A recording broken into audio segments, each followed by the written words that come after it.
You're listening to On the Job with PORAC, hosted by PORAC President Brian Marvel and Vice President Ben Terrio. On the Job with PORAC is your go-to podcast for insights into the challenges and opportunities facing law enforcement professionals here in California and across the nation. Our goal is to provide an inside look at these issues from the perspective of officers who risk their lives to protect and serve their communities. Welcome to another episode of On the Job with PORAC, the podcast where we dive into issues that matter most to California peace officers, legislation, public safety, benefits, advocacy, and the values that define our profession. I'm Brian Marvel, president of the Peace Officers Research Association of California. Today, we're honored to bring you a special conversation focused on remembrance, legacy, and the future of honoring our fallen heroes. We're speaking with Mark Nichols, Executive Director of the California Peace Officers Memorial Foundation, better known as CPOMF, and Juan Viramontes, President of CPOMF, and also President of the Association of Orange County Deputy Sheriffs, better known as AOCDS. Thank you for having us, Brian. Really Absolutely. Absolutely. The California Peace Officers Memorial in Sacramento stands as a permanent and powerful tribute to more than the 1,300 officers who have made the ultimate sacrifice in service to our communities. Each year, hundreds gather for the annual ceremony to remember the fallen, support the surviving families, and reaffirm the core values of courage, honor, and service. But CPOMF is now entering an exciting new chapter, a major expansion of the memorial, which I am proud to be a part of, and both these gentlemen are too. This project isn't just about brick and mortar. It's about ensuring the memorial can continue to educate the public, provide a space for reflection, preserve our history, and support generation of families and officers to come. In this episode, we'll explore the Foundation's mission, the vital role of the annual gathering, and most importantly, the vision behind the expansion. Why is it needed now? And how PORAC members, local associations, and every peace officer can step up to make it a reality through fundraising and involvement. So thanks again for being here. I know we recently did another episode just to talk about CPOMF, but with the expansion is going to be critically important to the future of the program. And I appreciate the work and commitment that both of you are voluntarily doing, mostly for making this happen. So let's talk a little bit about the mission of the foundation. I'll turn it over to Mark. Mark, you want to handle that piece? Yeah, the mission of the foundation obviously is to enhance the Peace Officers Memorial here in Sacramento. Also to administer the annual ceremony when we enroll our fallen officers from the previous year. And lastly, to provide assistance to the families of our fallen officers. We have taken that on and expanded that where we could in the beginning, and have built a monument, improved upon the monument, and the ceremony, which is growing more and more each year as our officers and departments from across the state come to pay their respects. Yeah, and Juan, what do you feel the families, obviously we're honoring the fallen officer, but the survivors are critically important through the process of the memorial. What does this represent for the families of those fallen? I think it's a place that they can go to and really understand the brotherhood within law enforcement themselves. A lot of times these families, initially when everything happens, they lose an officer, everybody's around them. The department, the POAs, DSAs, but, as time goes on, you start seeing it slowly but surely, something else happens. And I hate to say it that way, but that's nature of the, humans.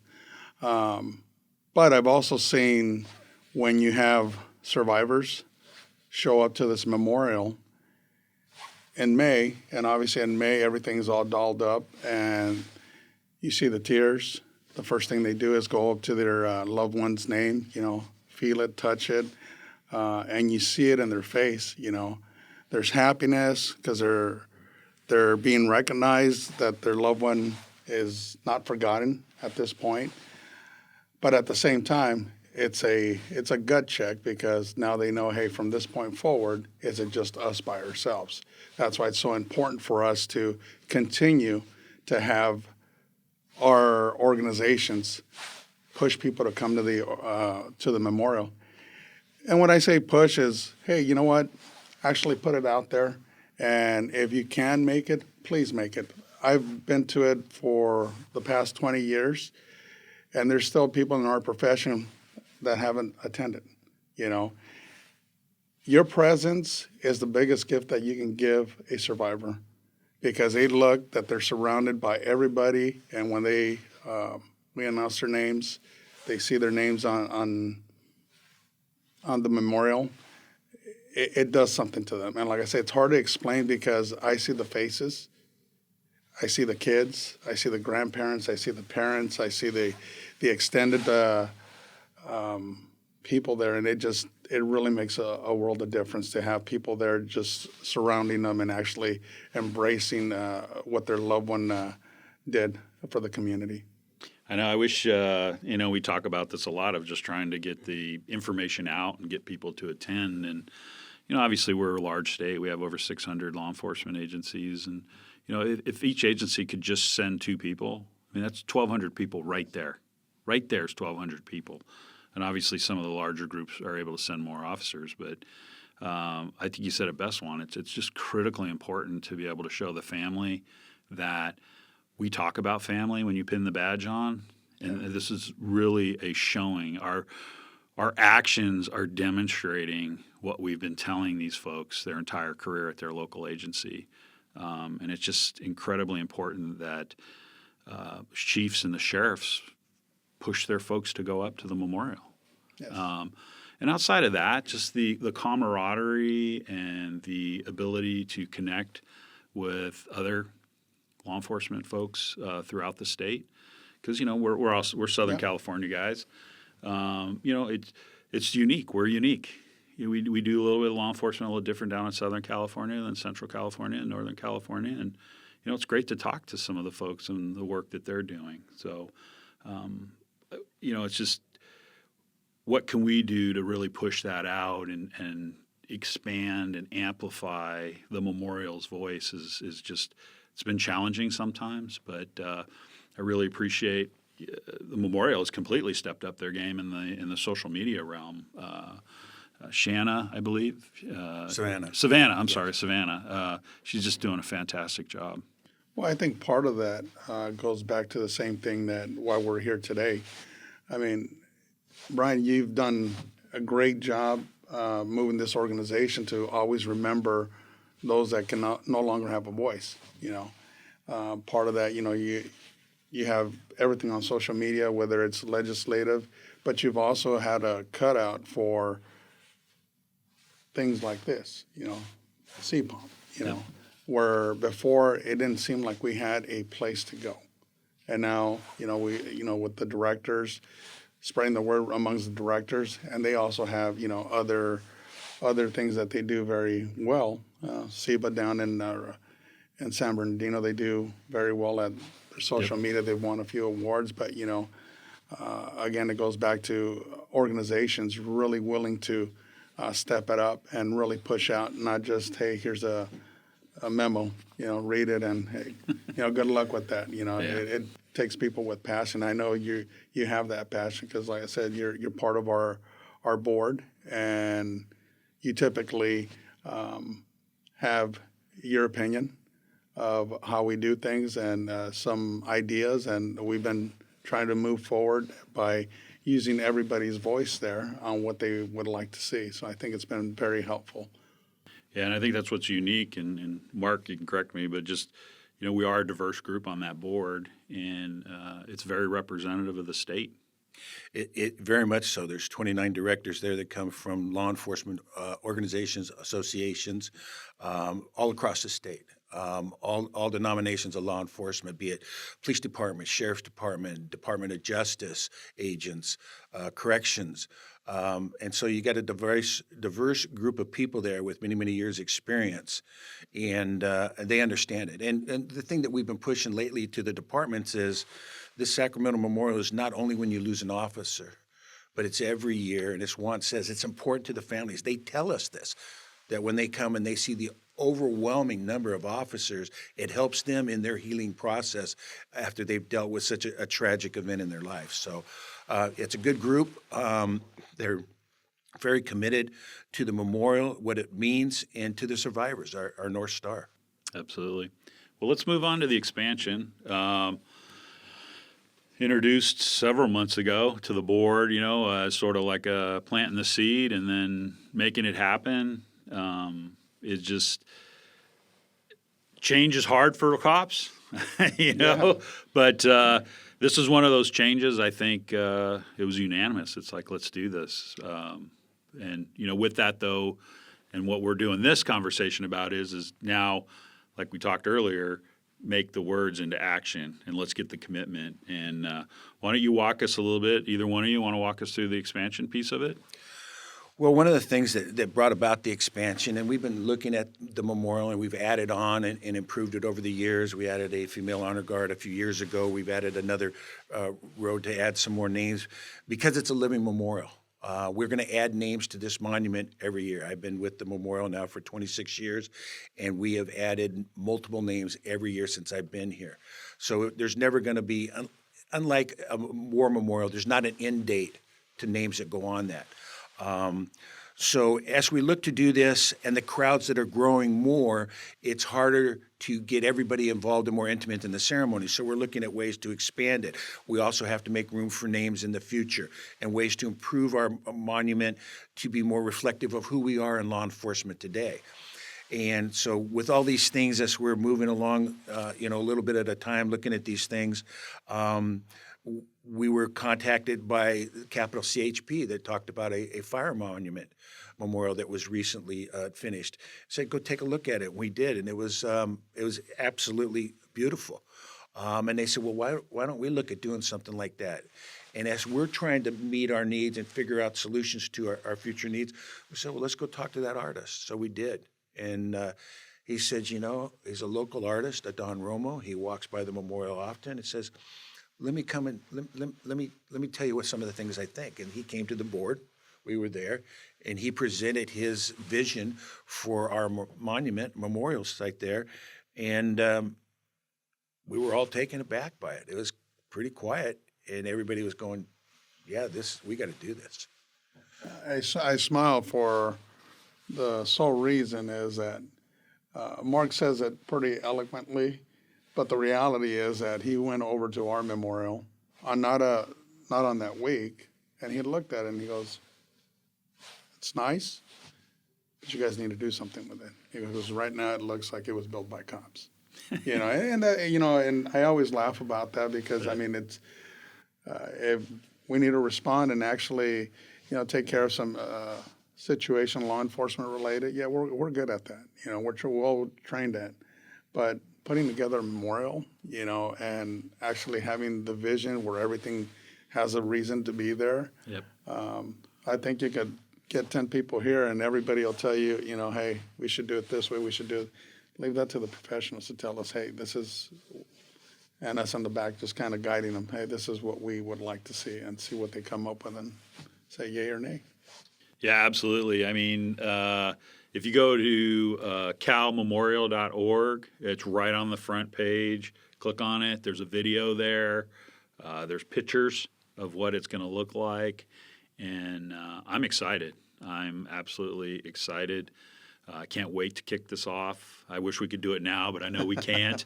But I think it's important to try to amplify the expansion.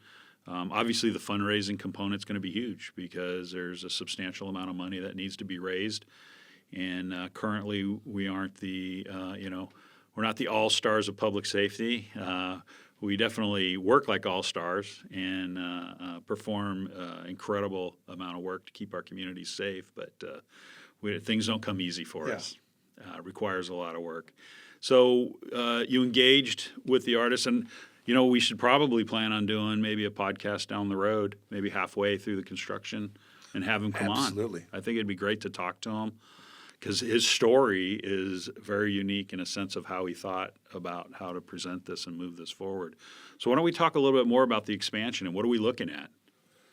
Well, one of the things that we're looking at is how are we going to incorporate the current monument, which was dedicated in 1988. And so it's been around for almost, 40, 50 years. The ceremony began almost 50 years ago. In fact, 2028 will be the 50-year anniversary of the memorial ceremony here in Sacramento for our fallen. So we're going to incorporate the elements of our current monument, but we're going to open it up. We need to make more seating for more attendance at our ceremonies because we've outgrown the small confinements of the way our memorial sits. So we're going to open it up. We're going to have the original monument incorporated within it. From the air, you can see that the overall image of the site will be an oval with a circle through it. That's depicting the memorial band on a badge for an officer that's fallen in the line of duty. There will be the 7-point California Peace Officer Star, and there'll be a monolith. And the monolith will have a crack in it. And all this is going to sit in the backdrop of the State Supreme Court building. And that behind that crack is going to be the mother and the child sitting on the bench with the folded flag, symbolizing the family that's left behind. The honor guard will be nearby kneeling down, presenting the flag to the family. And the monolith is going to be set in such a way that in May, during Peace Officer Memorial Month, the sunlight's going to shine through that crack. And it's going to illuminate the mother and the daughter behind it. And it's going to be more, there'll be other benches behind there as well from families that come back to the monument and they want to see their loved ones' names and they want to spend some time and relax and reflect on what this monument means to them and their family. And we have a lot of survivors that come back throughout the year when they're in Sacramento and go to this monument. One of the things it's going to do is with the water conservation, a lot of the grass and the vegetation is gone, and there's a lot of dirt, which makes the memorial a little dusty, a little dirty, unkept at times. We're going to remove some of that stuff so that it's clean, and it's going to be, pristine every time that someone comes. We're going to have square block monoliths behind it, and it's going to have all the names of all of our officers that have been killed in line of duty. They're going to be on those monoliths. And one of the things in talking with survivors, currently we we have the strips that are on the names, and then once we have a certain number of names, we create a plaque, and then the plaque, the name will move 3 times. And when they come, they've expressed that, sometimes it's hard to find their loved one's name. We're going to go to where when it's set in stone, it's set in stone. They're going to know where it is on the day of the memorial, and that name's going to be set in that same spot every time they come forever. You got to go to the memorial site, camemorial.org, and it shows you some of the interviews that we've had with survivors and them saying what this monument means to them. It means a lot to us in our profession. All of us are peace officers. We know that there are situations in our careers, save for the best training there is anywhere in the country, the grace of God and just luck, it could have been one of us. We all know people whose names are on that monument. When we see the families and talk with them, we see our families, we see our children, and realize that our families very easily could have been those survivors. And that's why it's important to us in our profession. I believe California has the finest law enforcement anywhere in the world. And this board of directors, that's why it's important to have the finest memorial anywhere in the world for our peace officers and for our survivors. You've got to go to see it on the site. We're going to have a statue that's more reflective of current law enforcement. The old monument had the different eras, 3 different eras. We're going to have a modern era that's going to be more indicative of who California law enforcement, the face of California law enforcement now. But it's pretty breathtaking. It is, absolutely, 100%. When you guys were having the discussion about the expansion and presenting it to the board, it's an investment for the future. I think is critically important. And, where do you see, making this investment now helping out the memorial for down the road for many, many years to come? Well, right now is the perfect time for a lot of reasons. There's a lot of construction going on over the Capitol right now, and so with that, there's a lot of movement. We're going to use the same firm to build our monument that's doing the construction there. So we're going to have the availability of all their resources to make it happen. We want to get it started right after ceremony, so we're up and running for the next ceremony, and they're going to be able to do that. The cost of things only keep going up. Okay, we need some more room for the names. This is going to give us the capacity, at the average that we have for another 200 years. That's important. But now's the time to do it for the families. I talked with one of the mothers of an officer whose name is down on the lower part of the round planner, and she's not able to get down and really connect with that name. So the little things are going to change that are going to make it more appealing and more respectful to the families and to our profession. Obviously the expense. How much do we have to raise? What's our time frame? How's that looking? Well, we got a preliminary figure for building the memorial at a little over $13 million. But we understand that there could be some additional cost as we get into the building project.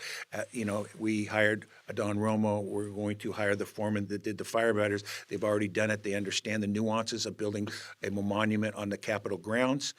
No sense for us to reinvent the wheel. They've already saved us a ton of time in the process that we're in.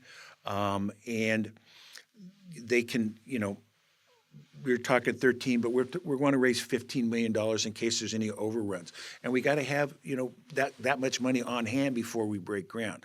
It is a monumental task to do it in the period of time. I think the firefighters took them 12 or 13 years to get their monument built. And we're trying to get this done in about 18 months to raise the money so that we can have the monument unveiled for our 50th anniversary in 2028. Yeah, I've been pushing 15 million. I think that's a very reasonable expectation.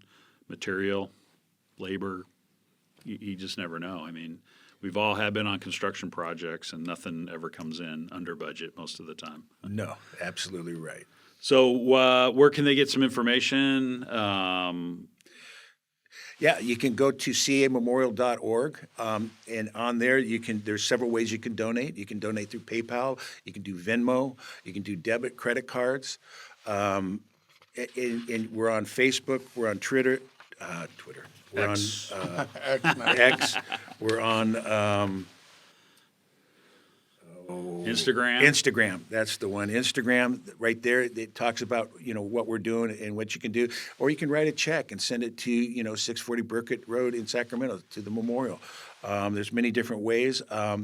If there's businesses out there or corporate donors that are strong law enforcement supporters, let us know. We'll reach out to them. We'll go knock on any door, talk to anybody that understands how important California peace officers are and the job that we do in this state. So I'll end it up with Juan. What's one message you would like to get out from the memorial regarding this expansion? We really need to get it done, and this is for our survivors, for our families, so if you have friends, if you have relatives, please consider going to the site. You can look for yourself what we're trying to accomplish, and please donate. Well, thank you. As we wrap up this powerful conversation, I want to thank our guests once again, Mark Nichols, Executive Director of CPOMF, Juan Viramontes, President of CPOMF and AOCDS, for sharing their insights and passion.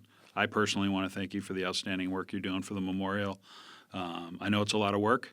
It's good to actually just sit on a board now and just be a board member.